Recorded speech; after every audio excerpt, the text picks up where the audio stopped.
Punch. Perfect press.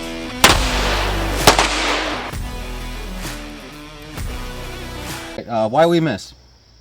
The reason why we miss with shooting is usually one or two things. We're either not seeing what we need to see, which is, in this case, your iron sights, your sights evenly, and then your front sight on what you want to hit.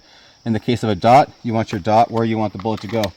What happens is, most of the time, right, we see what we need to see, and then we get involved by adding input to the gun that doesn't need to be there via our hands, right? So I'm going to press the trigger with aggressive movement with the rest of my dominant hand via clenching, which happens to us usually when we get our own heads on the range. So I'm going to add input to the gun, right? So that's never going to, I'm getting a perfect sight picture, but right when I'm there, I am saying now, right?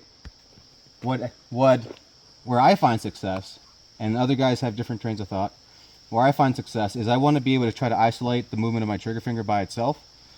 You can also mitigate by gripping the gun correctly in the right spots to deviate movement. That's a whole nother story, but we're going to talk about this finger here. We're going to, what I like to do with my little bitch hands is I'm going to angle my finger out. That way I'm going to be able to move it to the rear without involving the rest of my digits, right?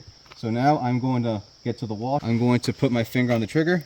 I get to the wall, and now I find myself by moving just my trigger finger by itself.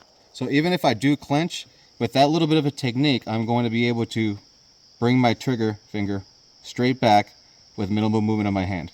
Try that out, guys.